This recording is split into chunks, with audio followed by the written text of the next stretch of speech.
Elang versus burung hantu. Siapa yang lebih hebat? Dalam video ini, admin akan membandingkan dua burung pemangsa yang terkenal. Elang botak atau bald eagle yang mewakili jenis burung elang. Dan burung hantu tanduk besar atau great horned owl yang mewakili jenis burung hantu. Kenapa admin memilih kedua jenis itu? Karena keduanya hidup di habitat yang berdekatan, sering didokumentasikan, dan interaksi di antara keduanya juga terbilang sering terjadi. Jadi ada potensi pertarungan di antara keduanya. Oke, langsung aja kita bahas perbandingan antara burung hantu tanduk besar versus elang botak. Dan di akhir video, kita akan mengetahui siapa yang lebih hebat. Elang botak memiliki tubuh yang besar. Panjangnya antara 70 hingga 102 cm. Lebar sayapnya antara 1,8 hingga 2,3 meter. Dan beratnya antara 3 hingga 6,3 kg. Ukuran betina lebih besar dari bejantannya. Sementara burung hantu tanduk besar memiliki tubuh dengan panjang antara 43 hingga 64 cm. Lebar sayap antara 91 hingga 153 cm. Dan beratnya antara 1,2 hingga 2,5 kg. Betina juga lebih besar daripada bejantan. Dari ukurannya, elang botak tentu lebih besar daripada burung hantu tanduk besar. Bahkan, jika dibandingkan dengan burung hantu Blakiston yang jadi burung hantu terbesar, elang botak masih lebih besar.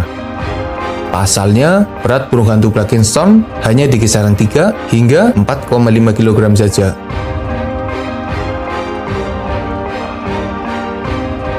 Berbicara tentang penampilannya, kedua burung ini punya penampilan yang gagah dengan pandangan mata yang tajam. Burung hantu tanduk besar punya perawakan yang sekilas mirip seorang kesatria dengan topeng dan jubah. Ciri khas dari burung hantu ini adalah bulu yang ada di kepalanya yang mirip seperti tanduk, makanya dinamai horned owl. Kepalanya besar, matanya bulat dan tajam. Bulunya dominan abu-abu dengan motif gelap, sangat membantu mereka untuk berkamuflase. Sementara elang botak, ciri khas yang membuatnya berbeda adalah warna kepala yang putih dan warna tubuh yang gelap, sementara ekor bawahnya juga putih. Dengan kepala yang putih itu, makanya terkesan seperti botak, karena perbedaan warna yang jelas. Elang botak punya perawakan yang gagah dan terlihat begitu kuat. Dari penampilannya, entah kenapa admin lebih menyukai burung hantu tanduk besar. Yang pasti, bulu di kepalanya menjadi nilai tambah untuk penampilannya.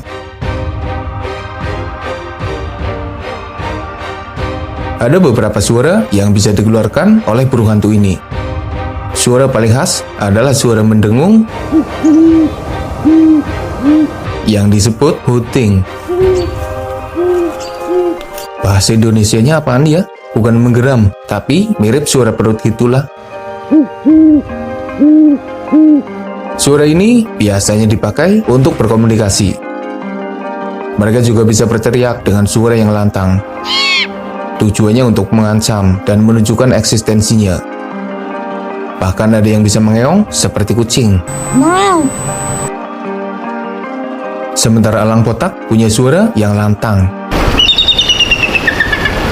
Suaranya agak cempreng dan terdengar jelas. Dari suaranya, burung hantu tanduk besar menang, meski kalah keras. Tapi mereka punya suara yang bervariasi. Burung hantu tanduk besar bisa terbang dengan kecepatan mencapai 65 km per jam. Sementara elang botak bisa terbang dengan kecepatan sekitar 50 km per jam. Tapi ketika meluncur, bisa mencapai kecepatan hingga 160 km per jam. Tentu saja kecepatan elang bukanlah tandingan dari burung hantu. Lagi pula jangkauan terbang burung hantu masih kalah tinggi jika dibandingkan dengan elang botak.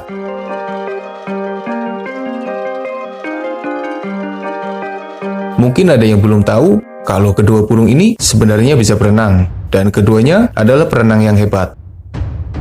Mereka memakai sayapnya sebagai dayung. Tapi dalam perbandingan ini, elang botak menang. Alasannya karena mereka bukan hanya bisa berenang, tapi mereka punya kemampuan untuk memburu ikan di dalam air. Dan ikan yang diburu juga berukuran besar.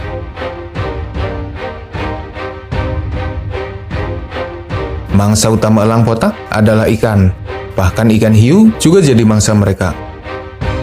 Lalu burung lain yang berukuran lebih kecil, kelinci, tupai, tikus, dan mangsa darat lainnya juga bisa saja diburu. Sementara mangsa burung hantu tanduk besar sangat beragam. Bahkan, ada penelitian yang mengatakan bahwa burung hantu ini akan memangsa apa saja yang bisa dimangsa. Mulai dari tikus, kelinci, tupai, burung kecil, ikan, katak, serangga, dan lain sebagainya. Tentunya, jenis mangsa burung hantu tanduk besar lebih beragam daripada elang botak yang 50% sumber makanannya adalah ikan.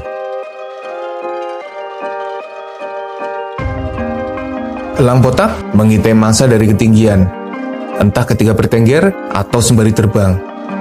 Mereka punya mata yang tajam, sehingga bisa menentukan target yang ada di bawahnya, meski jaraknya begitu jauh. Ketika sudah menentukan targetnya, elang botak akan meluncur dan menangkap mangsa dengan kakinya. Ketika mangsa tertangkap, elang botak menusukkan kuku tajam, mencengkeram tubuh mangsanya, sembari membebani mereka. Ketika mangsa mulai melemah dan tidak berdaya, elang botak mulai mencapik mangsanya dengan paruhnya yang bengkok dan tajam. Nggak bisa nampilin detail ya, nanti malah konten kekerasan lagi. Teknik berburu yang super adalah ketika mereka menangkap ikan yang ada di permukaan air. Kemampuannya dalam memburu ikan memang luar biasa, karena tepat sasaran dan bisa mengalahkan mangsanya yang sebenarnya lebih jago di dalam air. Berbeda dengan elang yang biasanya aktif di siang hari, burung hantu aktif di malam hari. Mereka akan berdiam diri di tempat yang tinggi, mengawasi sekitarnya, sembari menggerakkan kepalanya karena matanya emang gak bisa gerak. Ketika ada gerakan di permukaan tanah, matanya akan fokus dan mengunci targetnya. Burung hantu ini akan meluncur, menangkap mangsa di permukaan, dan meremas mereka dengan kuat. Kemampuan berburu di malam hari yang dimiliki oleh burung hantu adalah teknik berburu yang hebat. Tapi kemampuan elang botak dalam menangkap mangsa, bahkan mangsa yang ada di dalam air sekalipun, adalah sesuatu yang luar biasa. Perbandingan ini dimenangkan oleh elang botak.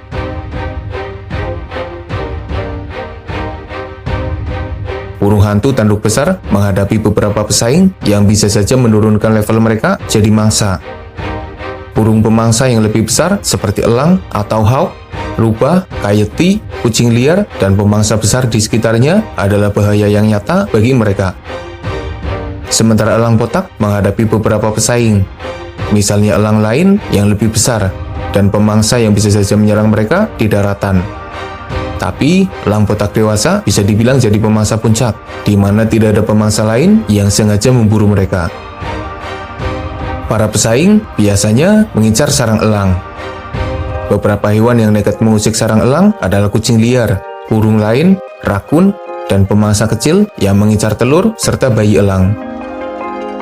Dalam perbandingan ini, elang botak menang karena tidak punya pemangsa alami yang mengincar mereka dalam kondisi dewasa. Kedua hewan ini punya populasi yang aman, dan mereka juga bisa hidup bebas di habitatnya, asalkan tidak diganggu oleh manusia di sekitarnya. Sebagian bisa dijinakkan dan jadi hewan peliharaan yang keren. Serangan dari kedua hewan ini juga terbilang jarang terjadi. Perburuan terhadap mereka dilarang, jadi bisa dibilang keduanya bisa hidup berdampingan dengan manusia, meski perubahan yang terjadi di sekitar habitatnya tetap saja berdampak bagi kehidupan mereka. Perbandingan ini bisa dibilang seimbang.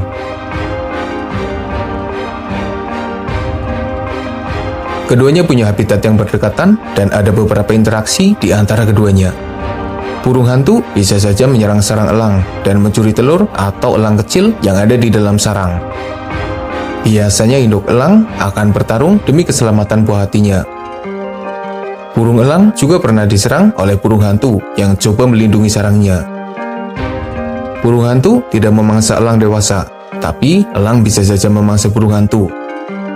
Elang botak juga pernah kedapatan bertarung dengan burung hantu tanduk besar, dan mereka unggul. Tentu saja, ukuran sangat berpengaruh terhadap hasil pertarungan keduanya. mengingat mereka adalah hewan soliter yang harus duel satu lawan satu. Secara umum, elang potak menang jika harus bertarung dengan burung hantu tanduk besar. Elang potak unggul dari ukurannya, kecepatan terbangnya, kemampuan berenangnya, teknik berburunya, pesaingnya, dan menang duel. Sementara burung hantu tanduk besar unggul dari penampilannya, suaranya, dan jenis mangsanya. Dari beberapa perbandingan yang ada, elang potak lebih dikdaya jika dibandingkan dengan burung hantu tanduk besar. Si raja udara siang hari masih lebih hebat jika harus menghadapi si raja udara malam hari. Semoga ada manfaatnya, makasih sudah nonton, mohon maaf jika masih banyak kesalahan.